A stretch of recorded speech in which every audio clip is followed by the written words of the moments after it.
देवगिरी निवासस्थानी राष्ट्रवादीची आढावा बैठक पार पडली। या बैठकीला माणिकराव कोकाटे अर्धा तास विलंबानं आल्यानं अजित पवारांचा संताप झालाय। या प्रकरणी अजित पवार यांनी माणिकराव कोकाटे यांना चांगलंच सुनावलंय। हिंदुत्ववादीनं एवढं प्रेरित झाले आहात की आपल्याला बाकीचे प्रश्न आठवत नाहीत। महागाई वाढत चाललीये, शेअर मार्केट कोसळतोय, पण या धक्क्यांवर देशात चर्चा होत नाही। महागाईवरून जयंत पाटलांचा केंद्र आणि राज्य सरकारवर हल्लाबोल। इतिहास संशोधक इंद्रजीत सावंत धमकी प्रकरण आणि या प्रकरणी प्रशांत कोरटकरच्या जामीन अर्जावर आज निकाल आहे। कोल्हापूर जिल्हा सत्र न्यायालयात आज निकाल जाहीर होणार आहे। छत्रपती संभाजीनगर जिल्ह्यातील कन्नड इथल्या ऑट्रम घाटाचं काम अखेर होणार आहे। 3 बोगद्यांचा खर्च रेल्वे वाहतूक विभाग करेल। केंद्रीय मंत्री गडकरी, केंद्रीय रेल्वे मंत्री अश्विनी वैष्णव या बैठकीकरता उपस्थित होते। या बैठकीअंतर्गत हा निर्णय झाला असल्याचं कळतंय। डॉक्टर बाबासाहेब आंबेडकर यांच्या जयंतीनिमित्तानं परभणीमध्ये शांतता बैठक पार पडली। जिल्हाधिकाऱ्यांच्या अध्यक्षतेखाली या बैठकीचं आयोजन करण्यात आलेलं होतं। पुण्यामध्ये एकनाथ शिंदेच्या युवा सेनेचा विस्तार होतोय। अनिकेत जावळकर यांची युवा सेनेच्या राज्य समन्वयकपदी नियुक्ती झाली आहे। चंद्रपूर जिल्ह्यातील सावली बाजार समितीवर काँग्रेसचं वर्चस्व दिसतंय। आमदार विजय वडेट्टीवार यांच्या नेतृत्वातील काँग्रेस प्रणित शेतकरी परिवर्तन आघाडीनं सर्वाधिक 14 जागांवर विजय मिळवला। कृषी पंपाच्या सोलार पॅनलची अज्ञातांकडून तोडफोड करण्यात आली आहे। शेतकऱ्यांचं मोठं नुकसान। कोल्हापूरमध्ये कर्ज मिळवून न दिल्यानं एकाचा खून झालाय। वाशी नाका या ठिकाणी संशयास्पद मृतदेहाचा उलगडा झालेला आहे। करवीर पोलिसांनी या प्रकरणी 3घांना अटक केली आहे। नवी मुंबईतील कोपरखैराणे परिसरामध्ये चोरीची घटना घडली आहे। काही दिवसातच चोरीचा छडा लावण्यात पोलिसांना यश आलंय। नागरिकांचे 3 लाख परत करण्यात आले। कणकवलीमध्ये स्थानिक आणि परप्रांतीय यांच्यात भाजीच्या दुकानावरून खडाजंगी झाली आहे। परप्रांतीय महिलेनं तिच्या पतीला स्थानिकांनी मारहाण केल्याचा आरोप केलाय। पोलीस घटनास्थळी दाखल होताच हा वाद मिटलाय। सोलापूरमध्ये विजेच्या धक्क्यानं शाळकरी मुलीचा मृत्यू झालेला आहे। सोलापूरमधील जुना एम्प्लॉयमेंट चौकात कोनापुरे चा इथं ही घटना घडली। जालन्यामध्ये धारदार शस्त्र वापरणाऱ्या तरुणावर आष्टी पोलिसांची कारवाई आहे। सतीश उकांडे असं तलवार वापरणाऱ्याचं नाव आहे। आष्टी पोलीस ठाण्यात गुन्हा दाखल आहे। जालन्यातील परतूर तालुक्यामध्ये मटका जुगार पत्त्याचा क्लब सुरू होता। अवैध धंद्यांवर कारवाई करण्याची मागणी। विदर्भात सर्वाधिक तापमान पाहायला मिळते। अकोला शहरात आगीच्या घटनेत वाढ झाली आहे। धावत्या कारनं पेट घेतलेला आहे।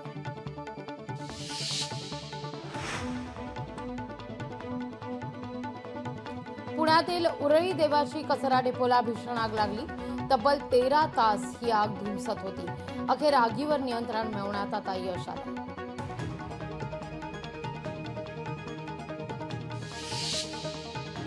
नांदेडच्या देगलूरमध्ये वेळेवर राशन मिळत नसल्याचा आरोप होतोय। स्वस्त धान्य येताच दुकानाबाहेर तोबा गर्दी झाली आहे।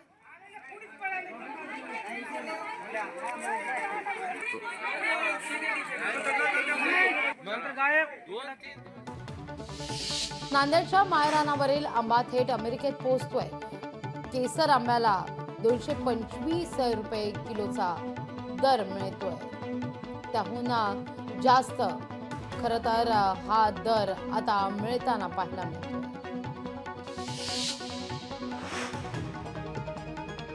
परभणी रेल्वे स्थानकावर सुविधांचा अभाव आहे। प्रवाशांची प्रचंड गैरसोय झाली आहे। परिसरात स्वच्छताच दिसत नाही।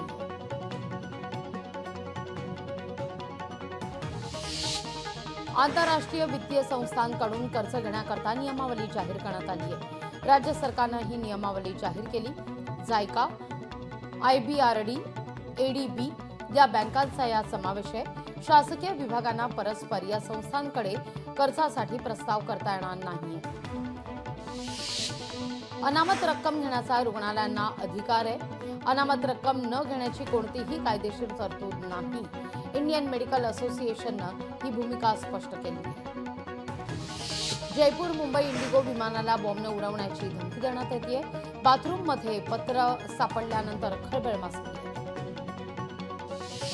पुढील 48 तासात मुंबई ठाण्यासह राज्यभरात उष्णतेची तीव्र लाट धडकणार असा अंदाज आहे. यंदा पावसाळा दमदार होणार. समुद्राला 18 दिवस मोठं उधाण येणार आहे. जून ते सप्टेंबर महिना समुद्रात येणाऱ्या उधाणामुळे 4.5 मीटरपेक्षा अधिक उंचीच्या लाटा उसळणार असा अंदाज हवामान खात्यानं वर्तवला आहे. मुंबईकरांना 7 दिवस पाणी बिल भरता येणार नाहीये. ॲक्वा जलाकार प्रणालीच्या सर्व्हरची माहिती क्लाउड सर्व्हरवर पाठवण्याचं काम सुरू आहे. 9 एप्रिल संध्याकाळी 6 वाजल्यापासून 15 एप्रिलपर्यंत जलाकार बिल आणि संकलन बंद राहणार आहे.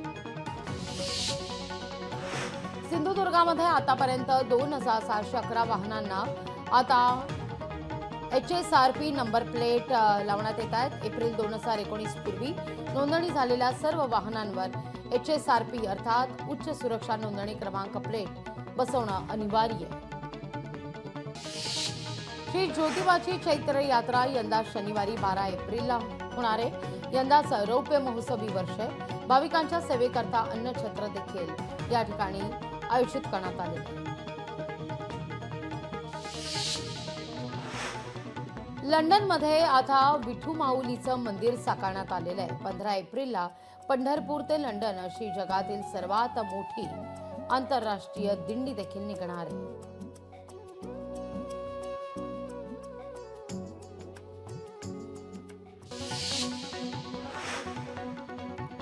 चंद्रपूरमध्ये वाहनाच्या धडकेत रानगव्याचा मृत्यू झालेला आहे.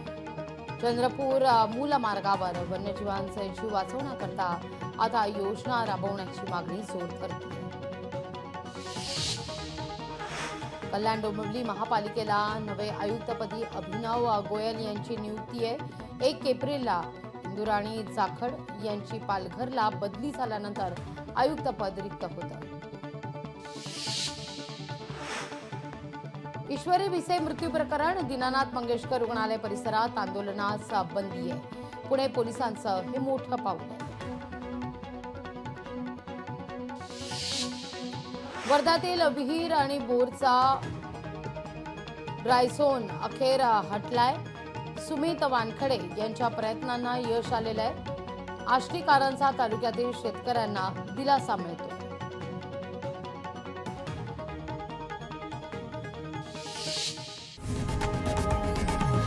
लोकशाही मराठी ऐका, पहा, जागरूक रहा.